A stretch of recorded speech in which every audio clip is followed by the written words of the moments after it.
yaitu ternyata bahwa klan Arab dan termasuk diantaranya Habib Ba'alwi itu ternyata mereka belum pernah mengajukan diri sebagai warga negara Indonesia. Artinya mereka sampai hari ini secara umum adalah bukan warga negara Indonesia. Karena bukan warga negara Indonesia, maka mereka tidak punya hak atas jabatan, atas apa itu di pemerintahan maupun di segala level, termasuk tidak punya hak atas kepemilikan tanah dan bangunan dan yang lain-lainnya.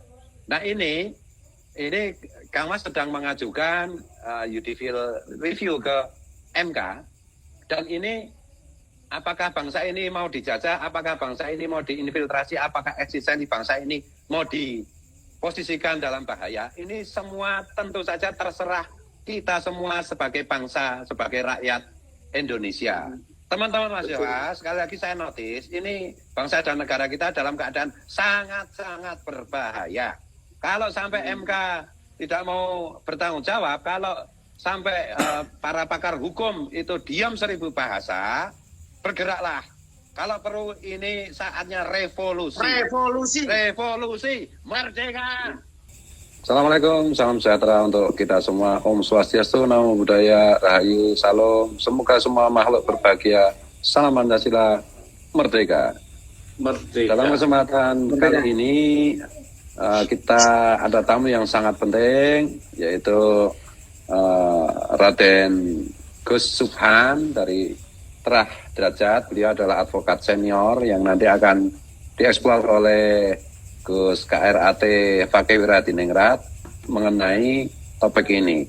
Nah, pada intinya kalau saya tidak keliru, ini topik kali ini itu adalah adanya fakta yang ditemukan oleh Gus Subhan bahwa ternyata para Habib khususnya dan apa itu orang-orang Arab yang ada di Indonesia itu ternyata secara yuridis, secara hukum tidak sah sebagai warga negara Indonesia. Begitu nggih?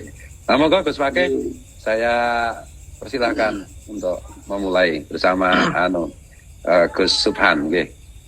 Baik, terima kasih banyak Kang Masku, Panglimaku, Panglima Laskar Nusantara, Kiai Haji Raden Muhammad Fuad Riyadi di Pleret, Bantul, Yogyakarta. Saya di Jawa Timur, tepatnya Kota Pasuruan. Ini kita kedatangan tamu yaitu Gus Subhan.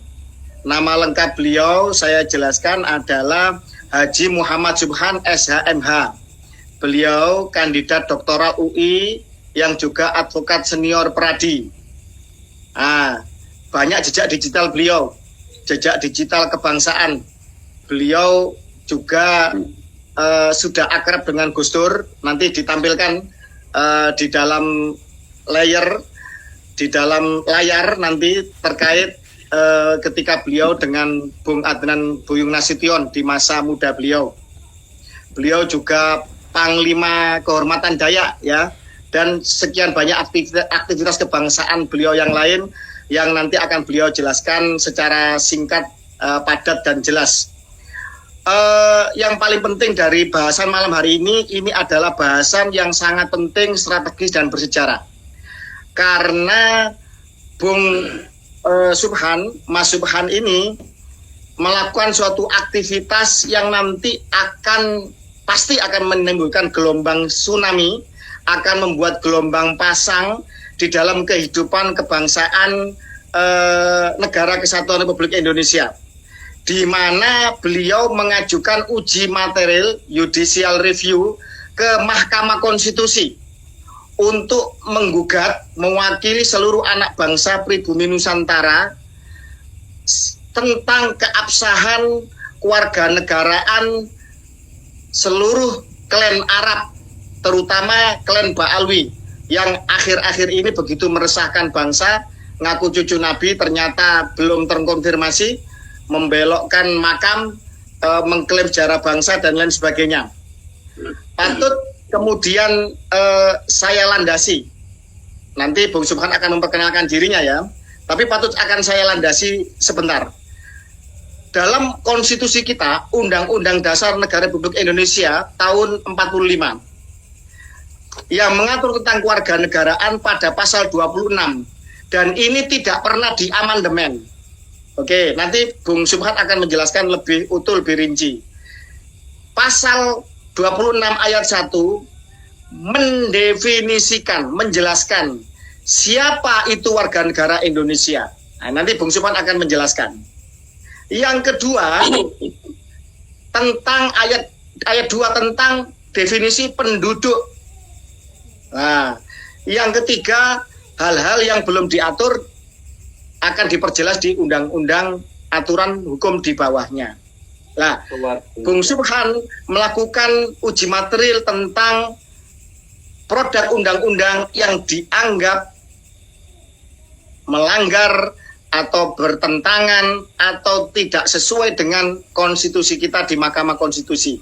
Nah, silakan yang pertama mungkin Bung Subhan menjelaskan tentang dirinya. Oh ya, patut kami sampaikan Bung Subhan adalah Ketua Divisi Hukum Laskar Nusantara. Silakan Bung Subhan untuk menjelaskan profil. Oke, terima kasih. Assalamualaikum warahmatullahi wabarakatuh. Waalaikumsalam warahmatullahi wabarakatuh. Terima kasih, saya dipercaya sebagai Panglima atau apa tadi, kehormatan itu ya. Dan saya mengalalkan diri juga. Saya kebetulan juga diangkat sebagai Panglima Seberang Dayak pada tahun 2022. Karena konsen saya terhadap kebangsaan dan saya juga mendapat kehormatan dari warga Maluku sebagai apa di Maluku itu dikatakan sebagai ya ketokohan untuk memperjuangkan kebangsaan ini. Jadi berangkat dari situ, saya sebenarnya konsen kewarganegaraan ini sejak kuliah. Saya melihat fenomena di lapangan, di masyarakat, ternyata banyak warga negara yang peranakan. Nah, dalam Undang-Undang Dasar Negara 1945 diatur di pasal 26. Kebetulan kalau bisa membaca yang masih lama, di penjelasannya disebutkan, penjelasan itu oleh Mr. Supomo dijelaskan, warga bangsa peranakan dapat menjadi warga negara Indonesia asal memiliki pengesahan. Nah, maka lahirlah Undang-Undang Kewarganegaraan. Pada saat Undang-Undang Kewarganegaraan pertama tahun 1958 itu keluar, Bung Hatta mengeluarkan maklumat bagi warga keturunan dikasih pilihan memilih menjadi warga negara Indonesia atau pulang. Nah, itu pilihannya. Itu Bung Hatta bilang begitu. Maka lahirlah PP 10. PP 10 ini mengatur pengakuan kekuasaan kedaulatan negara. Nah, saudara-saudara kita yang peranakan kebanyakan itu mengurus kewarganegaranya seperti orang Tionghoa, orang Belanda, orang India. Nah, orang Arab ini nggak mau mengakui kemerdekaan Indonesia, maka dia tidak mengurus kewarganegaraannya dan juga tidak pulang. Karena apa? Dia menganggap oleh Belanda dijadikan masyarakat kelas 2. Jadi dia nggak mau mengakui kemerdekaan Indonesia. Jadi dia nggak mau juga mengurus sebagai warga negara Indonesia. Masyarakat Itu. kelas 2 itu maksudnya merasa lebih tinggi daripada putra-putri bangsa Nusantara gitu ya? Iya, kebetulan diberi kedudukan itu oleh Belanda. Nah, kita pribumi disamakan dengan anjing oleh Belanda. Gitu. Jadi itu pertama sejarahnya begitu kewarganegaraan mereka. Terus sampai sekarang ada Undang-Undang Dasar juga pasal 28D. Hasil amandemen terakhir itu pasal 28D menyatakan bahwa yang dapat kesempatan dalam pemerintahan itu warga negara. Artinya warga negara harus warga negara yang ikut dalam pemerintahan. Jadi gubernur, jadi menteri, jadi apa saja. Itu harus warga negara. Tidak boleh setiap orang. Itu pasal 28D itu disebutkan di situ. Untuk yang khusus kesempatan dalam pemerintahan adalah warga negara. Itu adalah pasal hak asasi. Nah, itu khusus itu. Artinya apa? Pendiri bangsa ini ingin agar negara ini tidak dipimpin oleh orang lain. Berangkat dari situlah saya menguji ke Mahkamah Konstitusi Undang-Undang nomor 12 tahun 2006 tentang kewarganegaraan. Pasal 2 itu bunyinya sama persis dengan Undang-Undang Dasar 1945 pasal 26 ayat 1. Tidak berubah bunyinya. Apa di situ disebutkan? Yang menjadi warga negara Indonesia adalah bangsa Indonesia asli. Nah, mohon dicatat itu, ada bangsa Indonesia asli. Artinya pribumi itu di situ. Dan orang-orang bangsa lain yang disahkan dengan undang-undang. Artinya bangsa lain bisa menjadi warga negara Indonesia asal memiliki pengesahan. Yang sekarang disebut naturalisasi. Kalau dalam undang-undang disebut pewarganegaraan. Itu. Nah, orang Arab nggak mau ngurus itu. Orang Arab, khusus orang Arab nggak mau itu. Kenapa nggak mau? Dia angkuh, dia sombong, dia nggak mau mengakui kemerdekaan Indonesia. Maka dia tetap menjadi warga kelas 2. Sama seperti kewarganegaraan Arab, Cina, itu timur. Kan ada 3 kelas waktu zaman Belanda itu. Kelas 1 itu Eropa, Belanda termasuk. Kelas 2 itu Asia Timur termasuk Arab, Pakistan, India, Cina. Nah, kita pribumi kelas 3. Makanya orang Arab tidak mau mengakui kemerdekaan, makanya juga nggak mau mengurus kewarganegaraannya. Berangkat dari situ. Nah, saya mendapatkan fenomena itu, makanya saya menguji.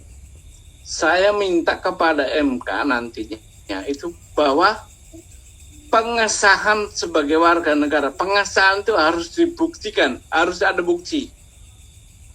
Nggak boleh cukup umpamanya ya. Ini saya udah lakukan juga. Seperti Anies Baswedan.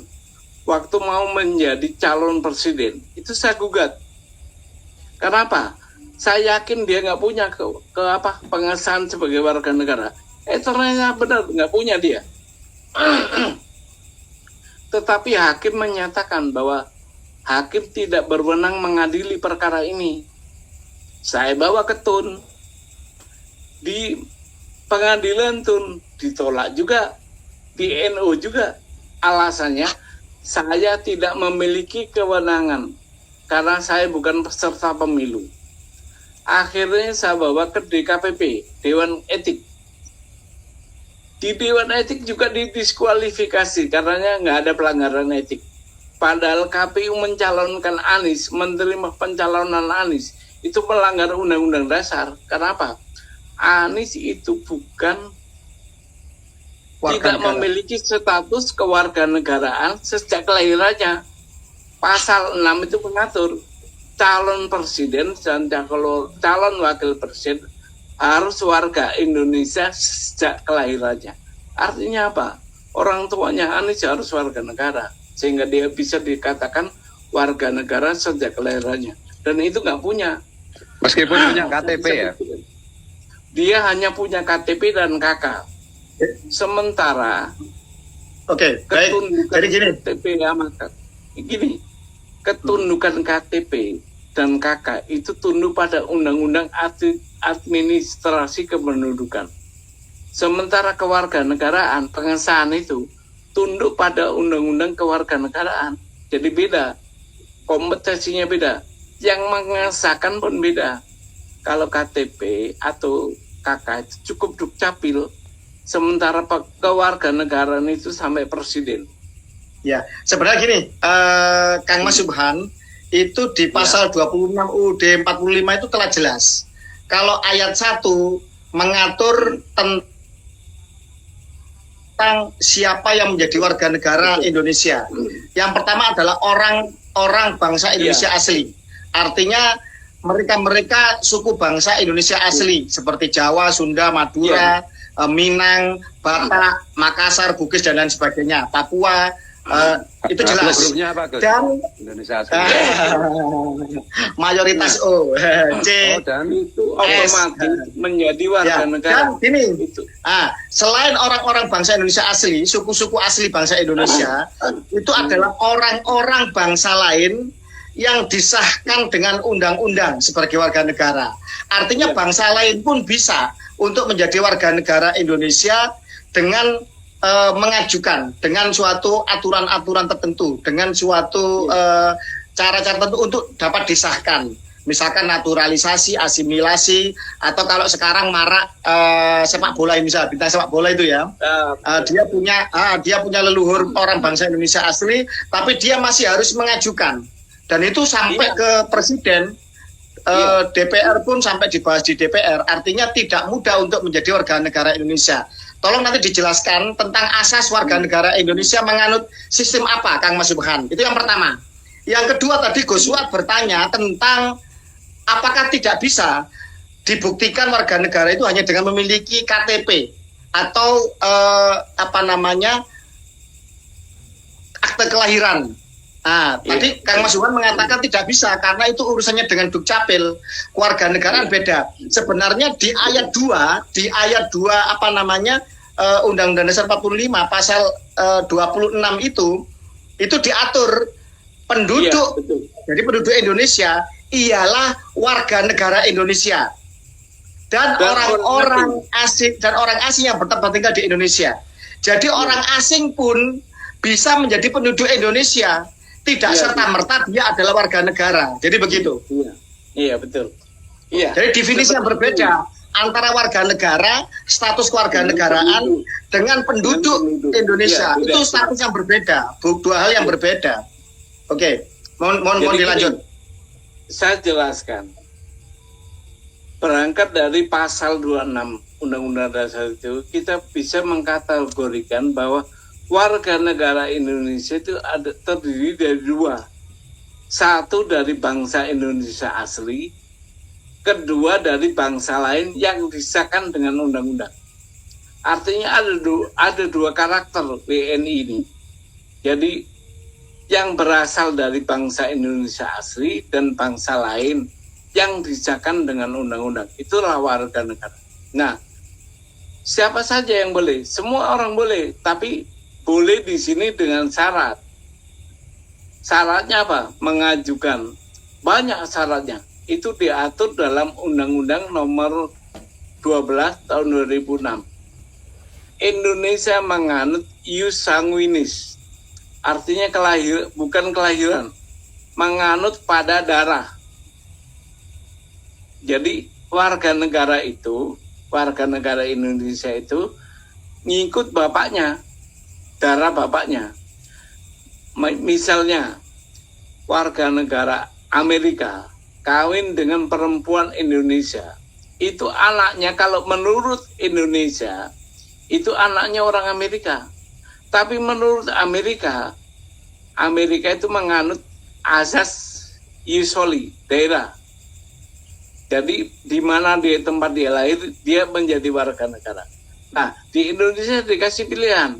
Nanti pada saat anak itu umur 18 tahun, disuruh pilih.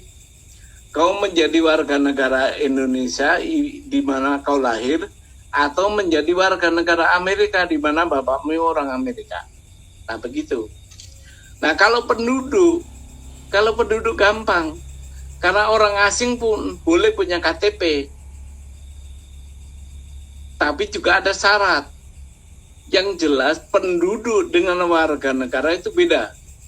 Kalau penduduk tunduk diatur pada pasal 26 ayat 2. Benar kan Mas itu? Kalau kewarganegaraan diatur pasal 26 ayat 1. Itu. Oke. Jadi beda. Jelas. Jadi beda. Beda Jelas sekali. pengaturannya. Oke. Gitu. Dan ini saya penelitian di lapangan juga, ternyata orang-orang Tionghoa, saudara kita, itu mayoritas mengurus kewarganegaraannya. Makanya dia ada ganti nama. Itu dia tunduk pada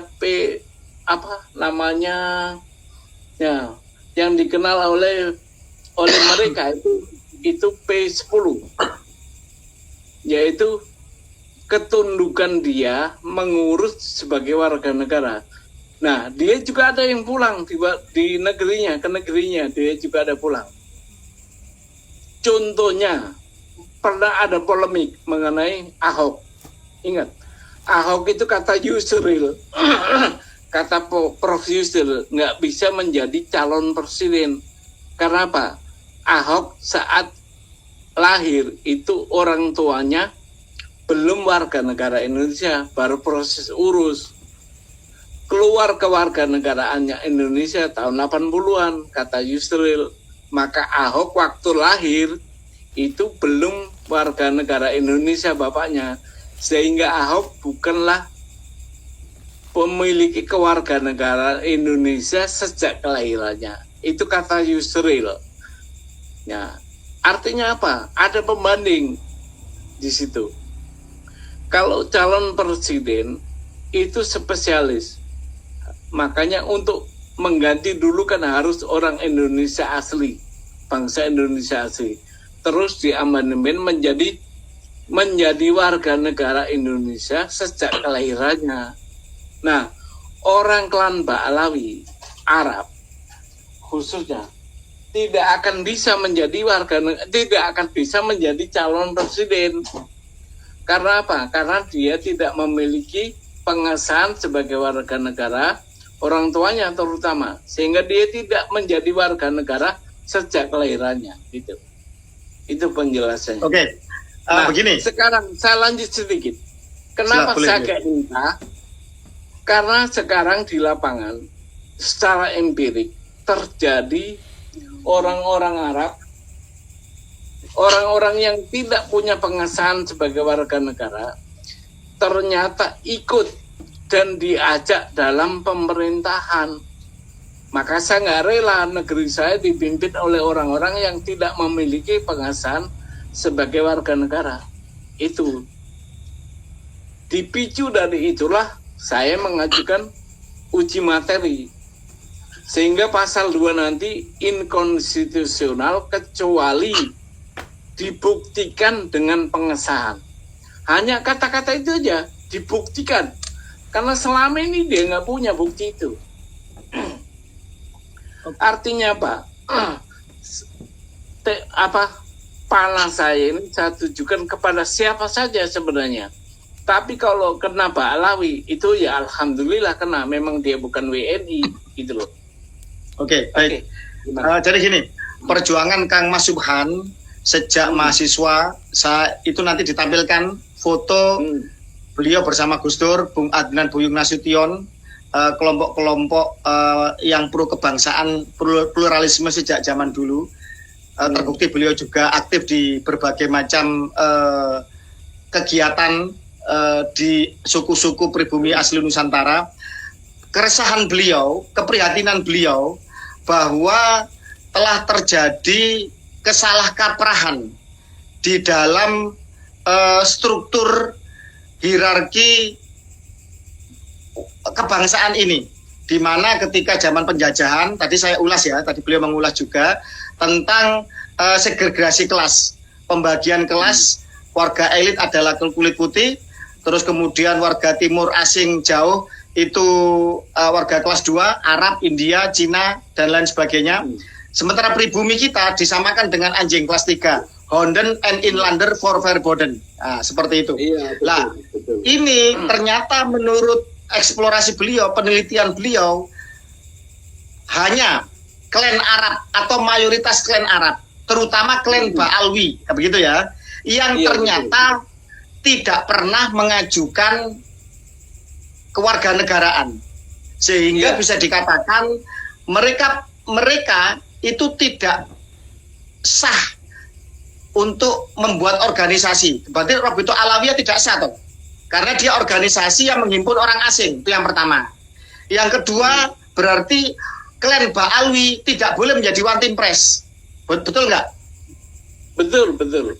Tidak boleh klan Ba'alwi, sebentar, tidak boleh klan Ba'alwi menjadi ASN, pejabat atau pegawai negeri.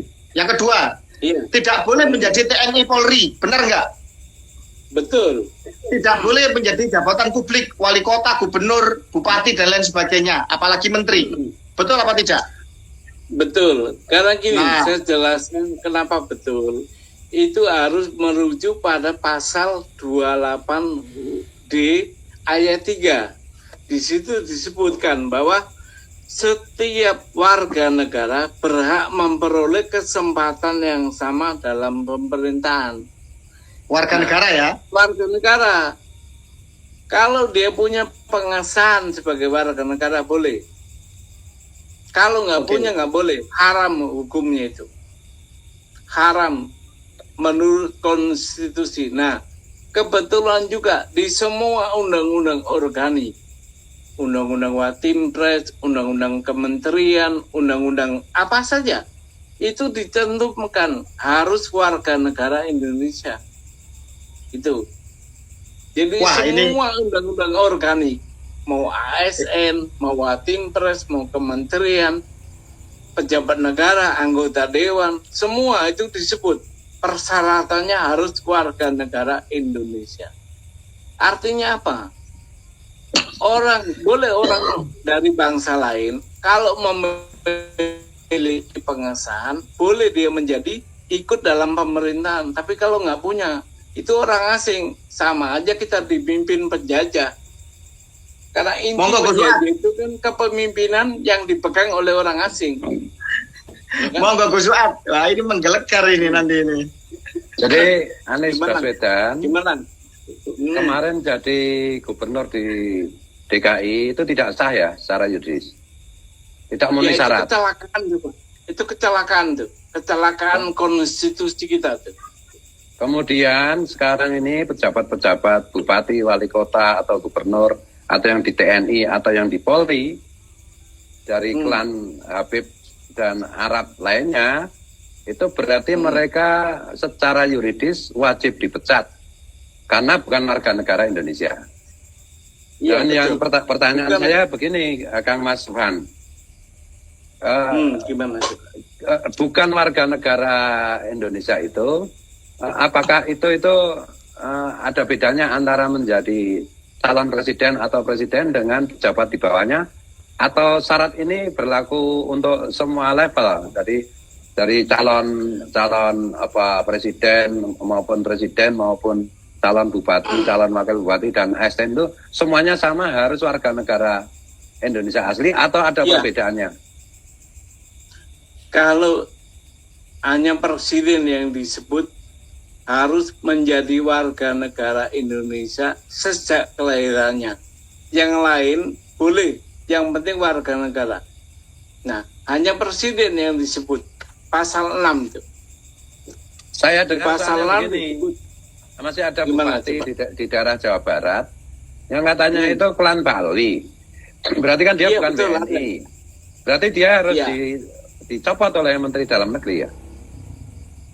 Atau dia bisa mengurus seharusnya Menteri Dalam Negeri sampai Presiden paham konstitusi kita, tapi nyatanya nggak paham, makanya saya ke MK. Harusnya sampai MK itu hanya saya minta supaya bahwa pengesahan itu dengan bukti, bukan hanya narasi, tapi ada bukti, gitu loh. Nah, kalau pejabat kita level presiden, menteri semua paham dengan pasal ini, pasal 26 ini, sebenarnya nggak usah ke MK, cukup udah itu aja, kan udah jelas itu, nggak usah ditafsir ke lain bahwa yang tidak mengesai orang bangsa lain yang tidak memiliki pengesahan sebagai WNI. Itu bukan WNI. Itu sebenarnya udah bisa dieksekusi. Artinya apa?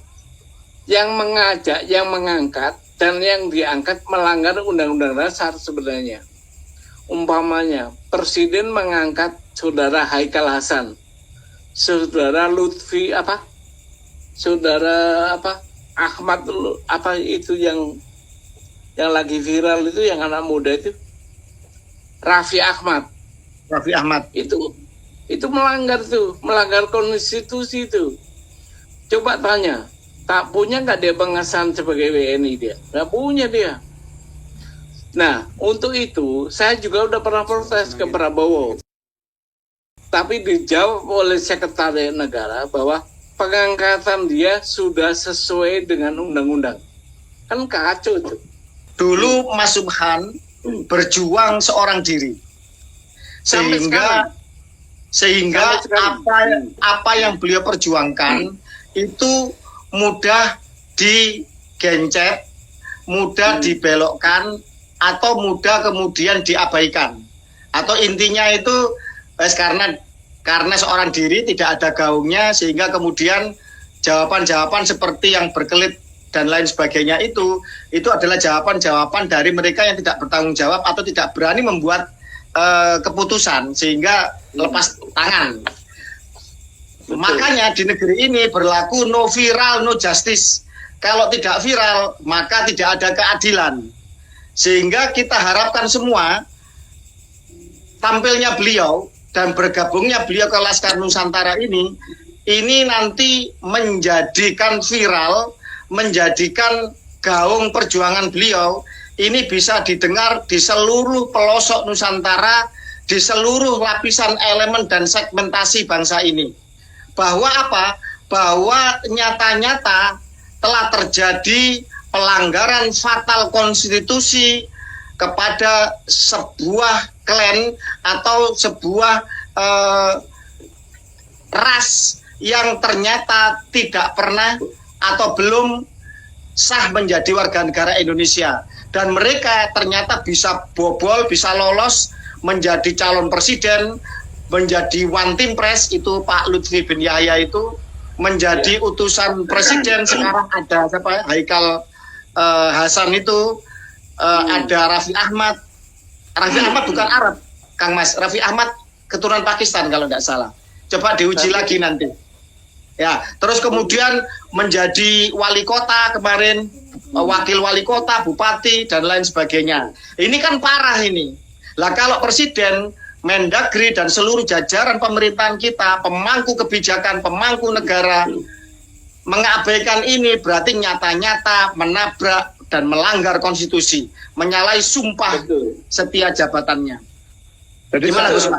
Dari syarat warga negara Indonesia, kenapa disyaratkan warga negara Indonesia di semua pemerintahan, termasuk di DPR macam-macam? Karena sekarang juga saya menduga masih banyak itu ras Arab yang di DPR yang tidak punya kewarganegaraan itu. Nah ini kan artinya, ya itu kan artinya infiltrasi ini. Ini berbahaya bagi eksistensi bangsa dan negara kita. Nah ini mahasiswa harus bergerak ini. Teman-teman mahasiswa, adik-adik mahasiswa, ini negaramu ini kena infiltrasi ini. Dari sekelompok orang yang tidak punya kewarganegaraan, yang memangku jabatan-jabatan publik yang vital gitu. Jadi ada di militer, ada di kepolisian, ada di DPR, ada dari wali kota, bupati, wakil wali kota, wakil bupati, bahkan kemarin tuh jadi gubernur si Anies itu, bahkan kemarin sempat menjadi capres. Nah ini bahaya ini eksistensi bangsa kita ini. Mahasiswa harus ini, saya notice adik-adik mahasiswa ini, bergeraklah teman-teman adik-adikku mahasiswa. Ini bangsamu, negaramu sedang diacak-acak oleh para penyusup ini. Bukan warga negara Indonesia, tetapi menduduki jabatan-jabatan strategis politis yang sangat vital untuk bangsa dan negara ini. Dan presiden harus tegas dong. Saya gitu sejak Gerindra berdiri saya bela terus loh sama Pak Prabowo. Sejak rekam saya jelas loh. Karena saya percaya Pak Prabowo itu akan bersikap tegas, jelas, tidak pengecut. Seperti yang dikritikkan oleh Gus Dur itu, bangsa kita ini bangsa pengecut, tidak berani menghukum yang bersalah. Ini orang-orang yang bukan warga negara Indonesia, menduduki jabatan-jabatan tertentu seperti itu kan tidak sesuai undang-undang. Ini salah, ini harus dihukum. Itu. Oke, betul. Ya. Jadi gini, mudah-mudahan MK mendengar aspirasi ini. Jadi MK itu cuma saya memohon untuk dibuat sebuah diksi atau narasi bahwa orang-orang bangsa lain menjadi warga negara Indonesia dengan bukti pengesahan. Bukti. Kita minta bukti.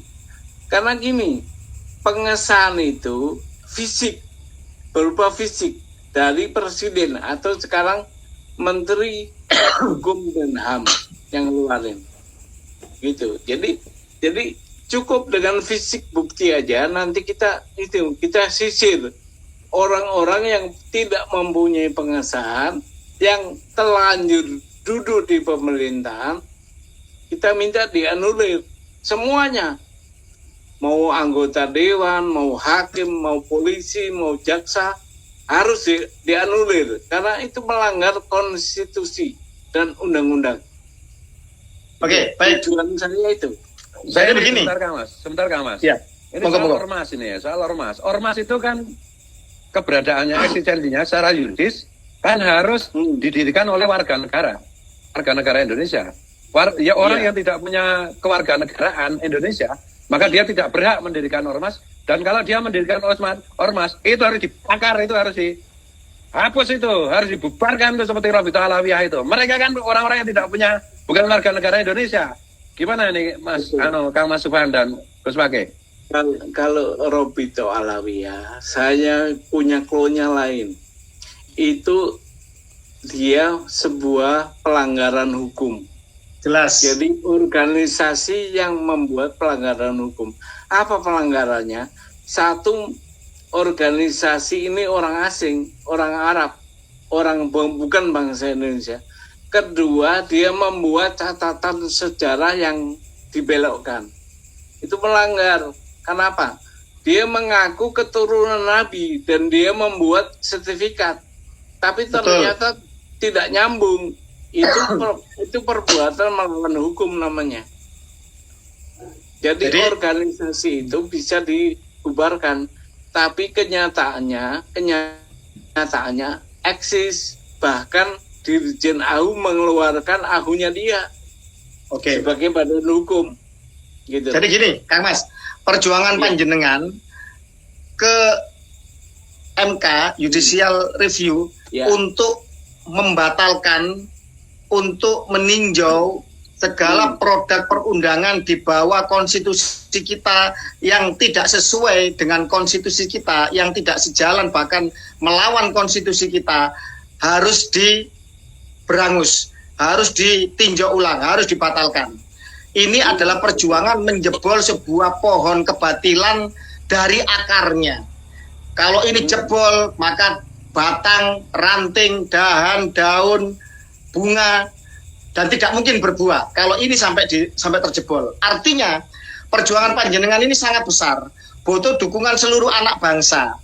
Saya yakin kemarin panjenengan menggugat ke pengadilan Jakarta kalau nggak salah ya, masalah Anies Baswedan yang nyalon ya, KPU juga nyalon menjadi calon presiden kemarin. Ternyata hakim menyatakan bukan wewenang kami untuk memutuskan dan lain sebagainya lah. Pokoknya berkelit lah. Artinya pasti nanti akan ada lobby-lobby karena ini kepentingan yang sangat besar. Bayangkan kepentingan yang besar. Mereka yang sudah nyaman sampai jadi jenderal misalkan, jadi di TNI Polri, mereka yang jadi DPR, jadi gubernur, bupati, wali kota dan lain sebagainya. Mereka dengan nyamannya dengan organisasinya. Organisasi ini ternyata tidak sah menurut konstitusi kita. Ini kan kepentingan yang sangat besar. Semoga Mahkamah Konstitusi kita tegak lurus bersama bangsa ini, tidak mengkhianati konstitusi itu sendiri. Dan mari kita kawal bersama, karena ini pasti lobby-lobby, mesti nanti akan menghimpun, menggalang. Karena itulah kemudian no viral, no justice, seperti yang disampaikan oleh Gus Fuad. Begitu. Jadi gini, Begini. Gus Fakih dan Mas Subhan.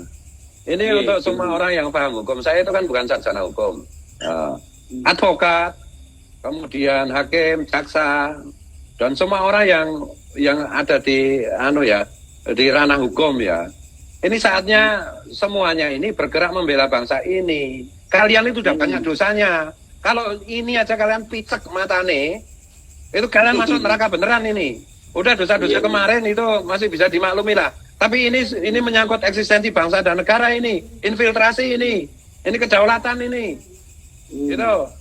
Ya umumnya Jadi- kan penegak hukum itu oknumnya kebanyakan oknum itu kan ya ahli neraka semua. Ini saatnya teman-teman yang ada di hukum, yang paham hukum, yang bergerak di dunia hukum itu bersama-sama Kang Mas Subhan untuk membongkar ini semuanya. Jangan diam, jangan pura-pura nggak lihat, jangan pura-pura budak gitu. Jangan cuma karena politik aja. Kalau Prof Yusril kemarin waktu Ahok mau nyapres bilang itu Ahok nggak bisa nyapres karena tidak sejak lahir menjadi warga negara Indonesia. Betul. Jangan betul. cuma karena kepentingan politik sesaat.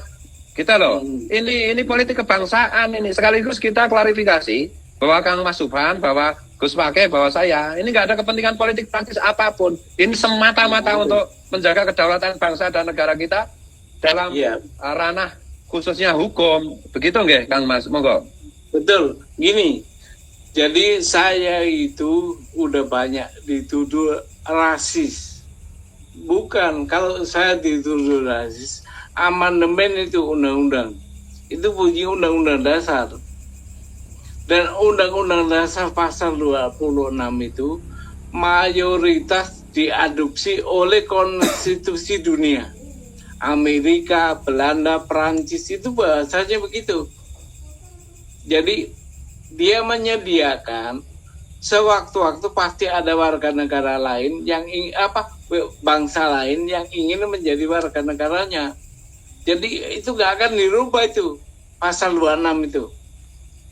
Itu makanya amandemen sampai 5 kali nggak dirubah itu pasal 26. Karena apa? Itulah kenyataan di dunia bahwa memang ada warga negara pribumi, ada bangsa pribumi, ada pendatang. Tapi pendatang boleh menjadi WNI atau warga negara kalau dia mengurus pengesahannya sebagai warga negara. Dan itu menjadi konstitusi dunia, bukan hanya di Indonesia. Coba baca tentang kewarganegaraan. Di Amerika begitu juga diaturnya. Sekarang begini, negara tetangga kita Malaysia, ya, negara Malaysia didirikan oleh persekutuan kerajaan kesultanan sebagai negara-negara bagian yang mendirikan federasi Malaysia. Mereka punya loh undang-undang perlindungan kepada pribumi asli Malaysia, suku Melayu. Dan lihat, orang pribumi sebagai pemilik asli tanah, aset, dan adat istiadat peradaban asli di tanah Melayu makmur. Lah ini perlindungan bangsa ini kepada pribumi bangsa Indonesia ini kok seolah-olah lemah sekali. Maka sebenarnya di satu sisi saya itu setuju sama pahlawan nasional kita, salah satu wakil presiden, kebetulan Sultan Jogja Ngarso Dalem ke-9 yang melarang kepemilikan tanah dan lain sebagainya ya untuk orang-orang yang bukan pribumi bangsa Indonesia dan terutama ras Cina sama ras Arab dan ras di luar ras pribumi Indonesia, walaupun dia telah menjadi WNI. Ingat, ini punya keistimewaan. Sebenarnya saya sangat setuju dengan ini, tetapi dalam konteks kebangsaan kita punya aturan main bahwa mereka-mereka yang menjadi warga negara boleh, baik itu pribumi maupun orang asing yang disahkan menurut undang-undang mereka sebagai warga negara. Lah, ini parah ini. Klan Arab ini semoga tidak semuanya ya. Semoga ada sebagian klan Arab yang mencintai bangsa ini dan pernah mengajukan. Semoga ini harapan saya. Tapi kalau klan khusus klan Ba'alwi ini jangan biadab, kurang ajar banget ini.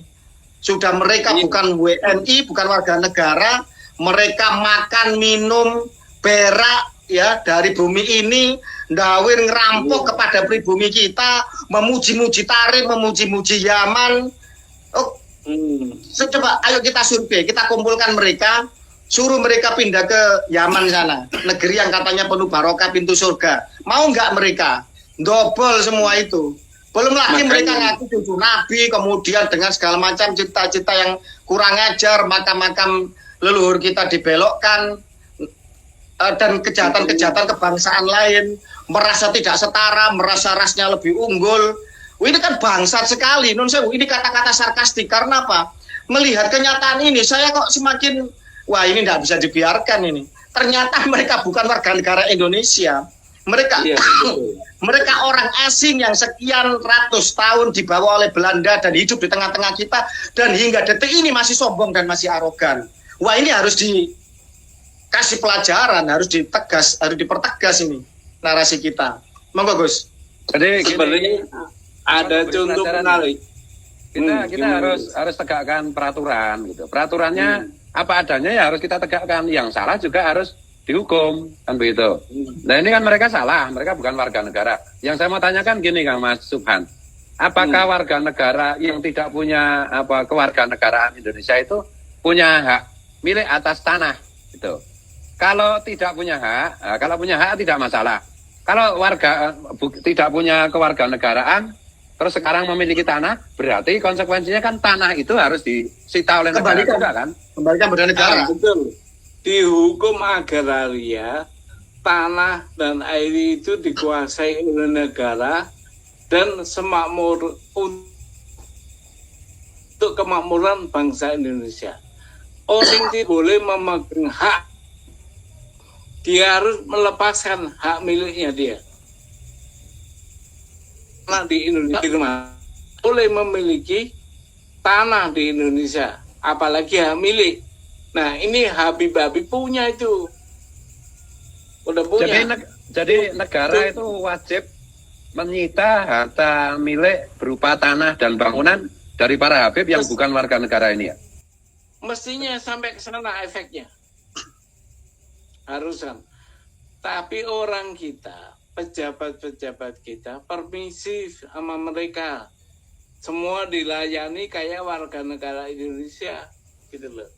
Jadi gini, Kang Mas, nggak bisa diabaikan bahwa kenapa kok kita bangsa Indonesia yang mayoritas Muslim ini permisif kepada orang-orang Arab, terutama klan Ba'alwi yang pertama karena mereka agamanya sama, mayoritas dengan agama mayoritas, sama-sama Muslim, sehingga kita menerima mereka dengan mudahnya. Ya permisif tadi itu yang pertama. Dan itu yang tidak kedua, adil itu berarti orang Islam tidak adil itu. Tidak adil orang Islam. Yang kedua, klaim mereka sebagai cucu Nabi adalah password kunci yang sangat jahat untuk kemudian membuat kita lalai, membuat kita tidak waspada, untuk membuat kita begitu mudah untuk tunduk dan mantuk-mantuk ketika kemudian kita tidak mempertanyakan keabsahan mereka sebagai warga negara. Ini masalah serius loh. Ini masalah kebangsaan, masalah aset, masalah strategis, masalah keamanan bangsa, masalah segala hal, masalah pertahanan, masalah keamanan. Bayangkan seandainya kemudian negara ini dipimpin oleh orang-orang yang bukan warga negara Indonesia. Apalagi sekarang terindikasi mereka jelas-jelas klan Ba'alwi ini melalui organisasi terlarangnya FPI jelas mendukung khilafah. Mereka adalah malah proksi utama dari gerakan khilafah internasional. Mereka menghina Pancasila, mereka menginjak-injak bendera merah putih. Awalnya halus, diklaim mereka nanti pasti akan haram menghormat pada bendera merah putih dan lain sebagainya. Baik yang moderat maupun yang radikal sama. Mereka ini musang berbulu domba. Dan ini, bangsa ini harus bertindak.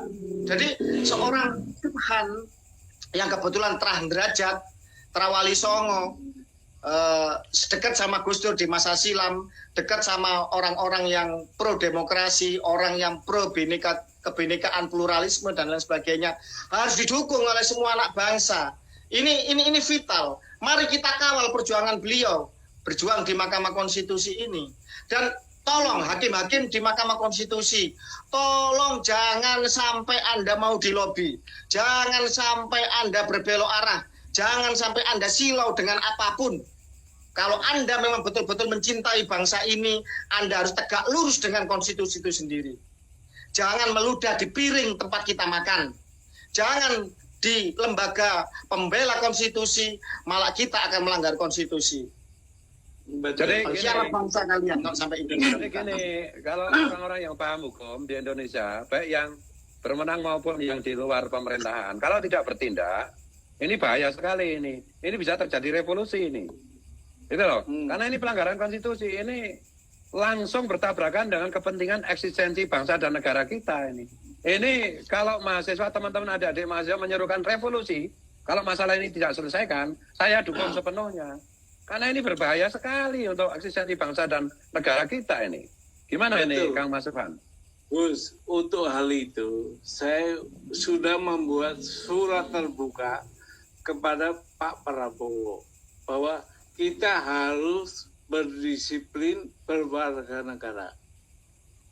Tapi nggak dapat tanggapan. Ini suratnya.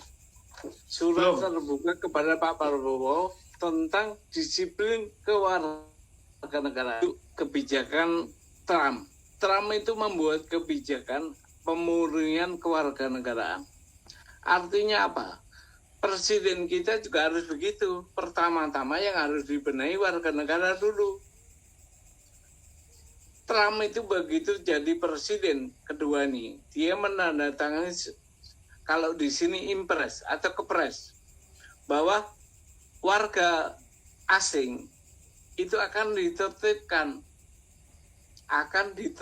Nah, kita juga harus begitu.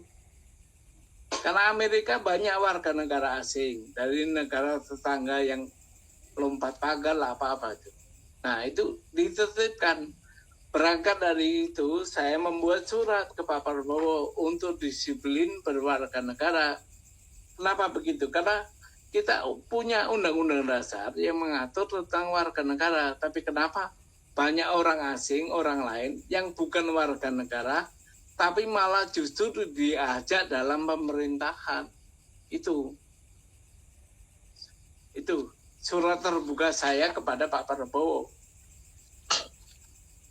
Nanti kita blok besar-besaran, Kang Mas. Nanti kita sebarkan ke semua keraton, ke semua ormas kebangsaan, ke semua pejuang-pejuang Nusantara untuk menyuarakan, menggemakan ini.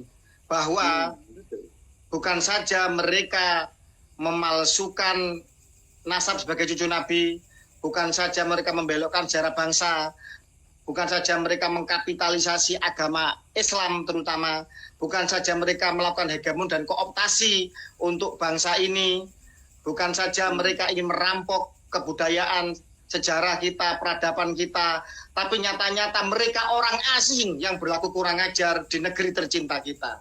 Ini harus ditindak dengan lantang dan tegas ini, tidak ada kompromi untuk ini. Betul. Saya wujudkan dengan hukum. Karena Setuju. ini masalah hukum. Jadi bukan hanya wacana. Saya berjuang di ranah hukum, mudah-mudahan ada hasil ya. Amin. Gitu. Amin. Kalau wacana aja nggak ada selesai, tapi harus ada vonis hakim. Langkah Vonis nyata. hakim lah yang menyelesaikan ini. Nah, kebetulan MK punya wewenang untuk ini. Oke, setuju. Kalau menurut logika hukum panjenengan selaku lawyer senior, selaku juga pakar hukum, kan sebentar lagi doktoral. Gimana kira-kira putusan MK kira-kira? Kalau melihat logika hukum yang jenengan bangun. Saya hakul yakin menang. Oke, Karena merdeka. ini fakta. Ini undang-undangnya begitu. Undang-undang dasar dan undang-undangnya begitu bunyinya. Betul. Dan Sebenarnya undang-undang organik semua Betul. mensyaratkan warga negara Indonesia. Nah, kan gitu. Oke. Jadi Sebenarnya- kalau bukan warga negara, Betul. dia Sebenarnya tidak memiliki hak. Ya, menjadi oke. apa aja di negara ini. Sebenarnya redaksinya di dalam konstitusi pasal 26 itu ayat 1 dan ayat 2 sangat-sangat jelas dan gamblang. Jelas, ya, nggak perlu Jelas, penafsiran. gamblang sekali sebenarnya. Tidak perlu multi tafsir macam-macam, interpretasi yang bulat-bulat untuk bisa merasionalkannya, untuk bisa memahaminya. Orang yang nun sewu, orang yang belajar bahasa Indonesia saja pasti bisa menafsirkannya dengan sangat jelas dan gamblang itu. Betul. Tinggal batu ujinya itu di sini. Punya nggak orang itu pengesahan yang orang Itu. bangsa lain hanya itu. Nah, Oke. pengesahan itu harus dibuktikan. Oke. Dibuktikan dan itu tidak boleh dengan KTP atau KK. Karena pengesahan sebagai warga negara itu namanya SBKRI itu ada. Ya, sekarang saya tanya Kang Mas, sekarang saya tanya. Iya. Di bangsa ini 4 golipat itu bisa, nun sewu. Perizinan yang sulit bisa jadi mudah. Ngurus SIM walaupun belum bisa nyopir, nun sewu. Banyak indikasi ya, banyak indikasi. Lewat jalan belakang tiba-tiba keluar SIM-nya. Mungkin enggak ini? Ayo kita kawal bareng. Mungkin enggak ini? Orang-orang yang kadung jadi DPR, menteri, menjadi jabatan publik yang mentereng, bupati dan lain sebagainya, habis miliatan money politik untuk kampanye dan lain sebagainya, itu tiba-tiba memiliki pengesahan, tiba-tiba dia ngurus jalan belakang, mungkin enggak? Gini, proses pengesahan itu butuh waktu. Oke. Butuh waktu, nggak bisa seminggu, 2 minggu, sebulan, 2 bulan, tahun. Oke, pemirsa dengar ya, ngurus pengesahan menjadi WNI tidak bisa seperti membalikkan tangan ngurus SIM.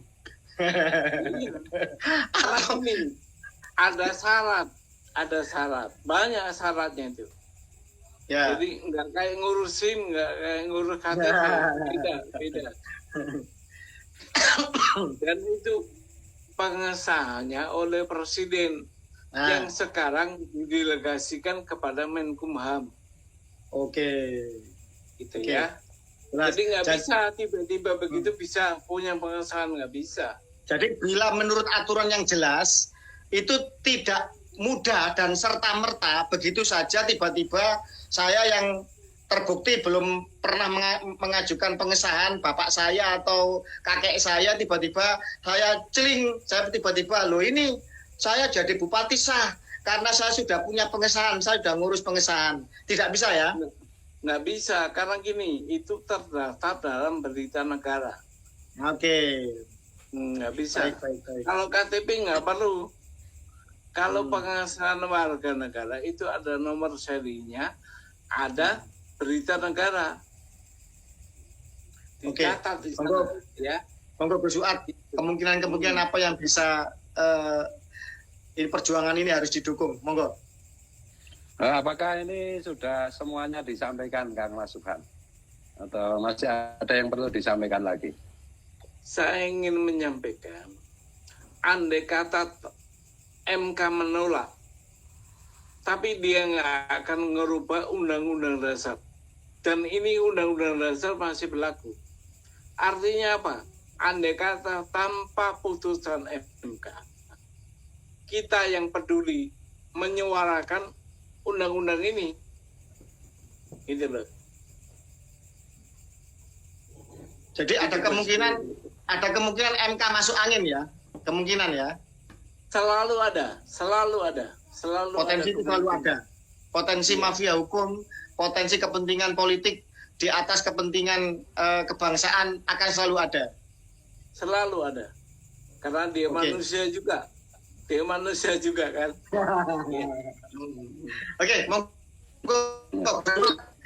Ini makanya kalau bisa Gus Fuad ini juga disuarakan kepada pejabat-pejabat kita yang punya concern terhadap kebangsaan. Karena tidak semua pejabat kita punya concern ini. Ya, contohnya umpamanya Pak Dudung, itu boleh itu. Banyak sebenarnya, banyak pejabat kita yang masih mencintai bangsa ini, yang masih bersifat kenegarawanan, yang lebih peduli terhadap bangsa ini dibanding jabatan politiknya, dibanding untuk nun sewu memperkaya diri, dibanding untuk ketenaran dan keselamatan posisinya. Masih banyak saya yakin para mereka yang berhati mulia yang menjadi pejabat publik pemangku di negara ini, saya yakin. Jadi gini, kan Gus, saya ingin nyampaikan bahwa saya ke MK itu dikasih waktu 14 hari ke depan udah mulai sidang. Kalau ada dukungan moral, terima kasih banyak. Karena gini, saya mengajukan sendirian nih. Gitu, itu aja. Gimana kira-kira? Ada nggak kira-kira yang membantu dukung lah? Yang mendukung itu gini, gini dulu, dukungan bisa disampaikan dengan cara apa? Itu loh, sahabat pengadilan. Umpama bahwa untuk dikabulkan, itu boleh bersurat ke MK. Nah itu tokoh masyarakat atau siapa nanti mendukung saya dengan apa, sahabat pengadilan itu namanya. Jadi gini, Kang Mas Subhan, untuk menjawab itu, saya dan Gus Fuad Pleret ini juga menjadi inisiator dan saya juga deklarator. Juga kami anggota kehormatan PWI Laskar Sabilillah. Di Laskar Raja Wali Songo kami juga penasehat. Laskar Nusantara kami juga Panglima dan Sekjen. Kemudian juga di organisasi-organisasi ormas lain, ada Gema Pancasila, ada laskar-laskar dan lain sebagainya kebangsaan. Itu nanti akan kami kirimkan video ini untuk concern mereka. Nanti untuk format dukungan ke perjuangan panjenengan kepada MK nanti akan kita galang. Betul. Tapi diwujudkan dengan surat. Itu namanya sahabat pengadilan. Bikin aja bahwa tokoh ini mendukung gugatan apa atau permohonan nomor sekian, gitu aja. Siap. Gitu ya. Baik. Siap. Saya nggak butuh kehadiran atau nggak butuh biaya, tapi dukungan itu penting untuk negara kita. Siap. Baik. Mungkin ada insya Allah untuk biaya, tenaga, pikiran saya handle sendiri. Ya. Ada closing statement atau ini sudah closing statement? Sudah. Closing statement saya, mari kita jaga Indonesia agar tidak dipimpin oleh bangsa lain. Siap. Siap. Luar biasa. Monggo Gus Fuad. Closing langsung ditutup. Narasinya apa? Jadi begini, ini ternyata ada pelanggaran konstitusi besar-besaran yang langsung bertabrakan dengan kepentingan eksistensi bangsa dan negara kita, yaitu berupa seperti disampaikan Kang Mas tadi berdua, yaitu ternyata bahwa klan Arab dan termasuk diantaranya Habib Ba'alwi itu ternyata mereka belum pernah mengajukan diri sebagai warga negara Indonesia. Artinya mereka sampai hari ini secara umum adalah bukan warga negara Indonesia. Karena bukan warga negara Indonesia, maka mereka tidak punya hak atas jabatan, atas di pemerintahan maupun di segala level, termasuk tidak punya hak atas kepemilikan tanah dan bangunan dan yang lain-lainnya. Nah ini Kang Mas sedang mengajukan judicial review ke MK, dan ini apakah bangsa ini mau dijajah, apakah bangsa ini mau diinfiltrasi, apakah eksistensi bangsa ini mau diposisikan dalam bahaya, ini semua tentu saja terserah kita semua sebagai bangsa, sebagai rakyat Indonesia. Teman-teman mahasiswa, sekali lagi saya notice, ini bangsa dan negara kita dalam keadaan sangat-sangat berbahaya. Kalau sampai MK tidak mau bertanggung jawab, kalau sampai para pakar hukum itu diam 1000 bahasa, bergeraklah. Kalau perlu ini saatnya revolusi. Merdeka. Salam Pancasila. Salam Pancasila. Kalau ada Oke. salah, ada keliru, kita bertiga mohon maaf yang sebesar-besarnya. Wallahu a'lam bishawab. Ini semata-mata kecintaan kami kepada bangsa dan negara kita. Tidak ada kepentingan apapun selain itu. Iya, Terima betul, kasih. betul. Assalamualaikum. Terima kasih. Waalaikumsalam warahmatullahi wabarakatuh. Sampai jumpa lagi.